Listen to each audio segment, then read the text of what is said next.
What's up, y'all? In this video, I'll be going over liquidity. What is liquidity? As you can see on this chart, I have a bunch of colorful lines. Don't be sitting there confused like, oh my God, what does he have so much going on? It's not a lot, right? You guys know what candlesticks are. Let's just say this wasn't on here. It's just a regular chart. All I'm doing is turning this on and getting clean levels for price to go to, right? That's called liquidity. Liquidity is basically just areas that price is attracted to and it's going to go towards. Now, it's not going to always do it perfectly. Sometimes it might just miss it. But if you have the right draw, price is likely going to move towards it. Now, price moves from internal to external. What does that mean? From the bottom of a move and the top, you will create a range, right? With that being said, you have the lowest point of that whole move, the highest point of that whole move. These are your external areas, right?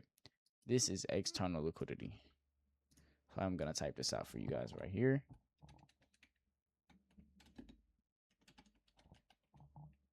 My keyboard is very sensitive. I don't know why.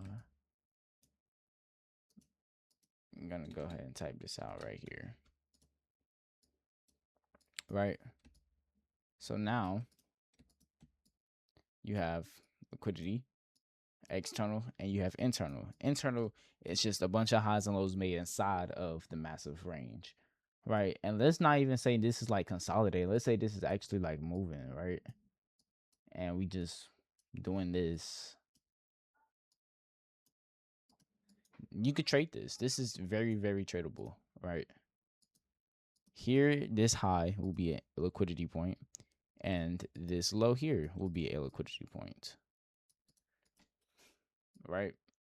With that being said, expect price to target lows or highs and just continue to create it over and over. Always expect price to move out of some type of liquidity, right? And internal liquidity doesn't always have to be highs. It can react off of internal levels, like there's something called fair value gaps. Expect price to react off of those. We will get into that in the next video. You can expect price to react off of this. That could be considered some type of internal liquidity, right? Price can react off of that and then move straight to external. Now that price has moved to external, expect it to pull back to some type of internal again and go back to external, right? Let's say you ended up coming back to sweep this low. This is a beautiful move right up to external liquidity. And let's say you're actually just trending up, right? Go up some. Let's say you're trending very strongly.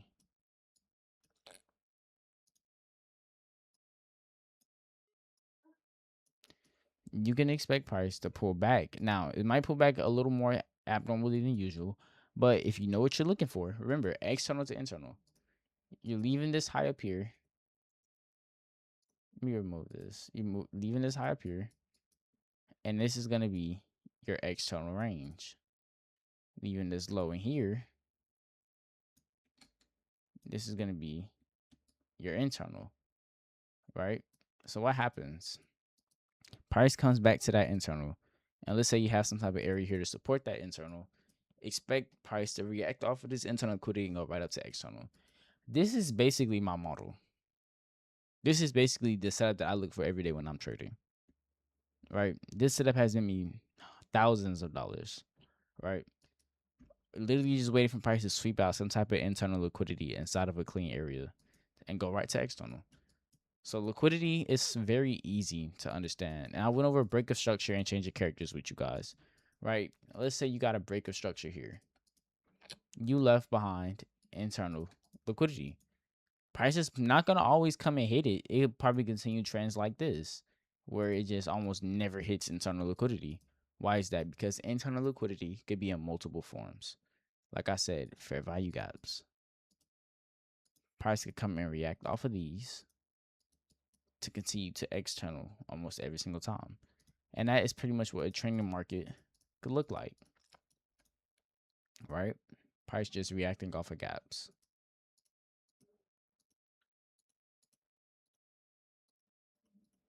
This could be considered external down here. You can just expect price to react to it, right? Now, let's look at some actual chart examples. Let's start here. So, what do we see?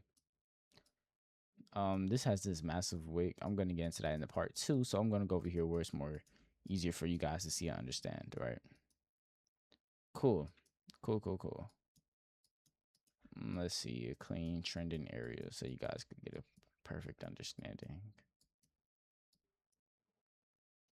I'm gonna go here in this area right here. Yeah. So as you can see, we have a massive dump, right?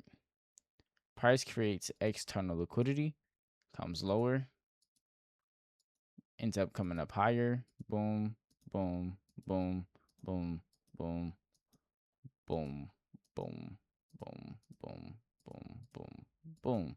Now let's break this down. What do we see here? We created the highest, well, I'm not gonna say this highest point, I didn't take it from the very high, but we created this low point down here, right? We go up some more. We created that low point down there. That is our external liquidity, right? With that being our external liquidity, black is gonna be external. I'm gonna use it for these examples, and white is gonna be the internal, right? So we have black external liquidity right there. What did we create? We created a bunch of internal liquidity. Price created this external area, ended up pushing up, taking out internal. What are we doing? We started trending. Pretty sure react off a fair value gap here. Probably react off another one here. And then we start moving sideways a little bit, creating internal liquidity, right? Hit this internal low, failed to take out this high right here. Failed to take out that high. What do we start doing? Start moving lower. What are we targeting? We're just going for a bunch of external liquidity and internal, right? You see how that moves? We just go from liquidity to liquidity. Come back down here. We were dumping. Left behind internal liquidity here. What does price do? We have some more little internal liquidity here. Price is attracted to it. It's just moving up, right? Boom, boom, boom, moving up. Price ends up coming down. What do we leave behind? More internal liquidity. Why is this internal? If you use this arrow and just draw out what price is doing, it can help you determine what's internal, what's external, right? So just drawing out and mimicking price with the arrow. Oh, I remember he told me that when price does something like this, it's his internal. Exactly. Now you have your internal levels. What is price doing? Ends up coming back to these internal levels. What does it leave behind? More internal levels for price to end up coming back to again. Right? What did it go for? External level. Boom. External was hit, right? Now that external is hit, we left behind something else, another internal level. And price ends up going to it.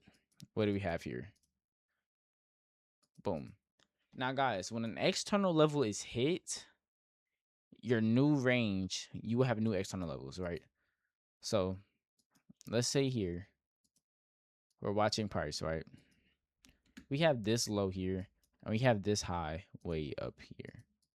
Let's remove all this. You have this high way up here. This is your range, the very top, the very bottom. Now, when one of those external levels are hit, I'm gonna show you exactly what you do. Boom, external is hit. This is no longer your external no more. This is now your new low. And since you have a new low, you're also going to have a new high. Right? Boom. This is your new range. What does price do? Boom. Sweep it again. Still have a clean range. Sweep it again. Still have a clean range. Now we have our internal levels here. We can expect price to draw towards. Right? We can expect price to react off of any of these levels. We can expect drop right here, come here, drop right here, or come here and drop right here. We can expect any of that, or it could just shoot past all of it, right? So boom, we're hitting all of our areas. We finally hit external. We hit. What does that mean when we finally hit a new external? We have a new range. Now this is our high. This is gonna stay. You're only gonna move one of them. That's gonna stay. Now, what happened here? Just like I said, come here off of this external, react. Now we're dropping. Now, what are we? Some areas we could look for? We have internal here, and we have some internal here, right? We can expect price to probably react off of one of these. We can either push up here or react off of here and push up. Let's see what it does. Now, why did it just push up here without taking internal? Earlier, I said price can react off of key levels like fair value gaps. This is one of them. This counts as internal liquidity. Price taps it and we move up, tapping more internal liquidity. Now we came down, hitting this internal liquidity. What does price do from there? We react. Internal liquidity swept. What is price doing? Coming down to this internal liquidity. It's just very simple, y'all. It is very, very simple. Hit an external level. Now we have a new range. This is no longer our current external liquidity. This is, right? You guys understand how that works? It's very simple. You're just looking for the high and lows in the market, and you just mark them out and expect price to draw towards them. All right. That is the simplified version of liquidity. Just highs and lows that price is leaving behind. Right. And once it's hit, you can take it off your chart. Prices down here have multiple highs up here to target. Price just draws right to it. It's that simple. And here are some more examples. You have this major low down here. What does price do? Eventually it goes down the target. You have this low here. Price targets it. Just continue creating lows for price to target, right? Boom, price targets it. Hits it, dump some more, dump some more, dump some more. Over here, what do we have? This major high right here. Price ends up doing, targeting it. What do we do here? Create this low, sweep it. What are we doing? Targeting this high right here. It's just simple liquidity. Whenever you enter a trade, you're going to look for one of these swing highs or swing lows to target. And that's how you're going to determine your trade. And that's all I got for liquidity, part 1. Be tuned for part 2.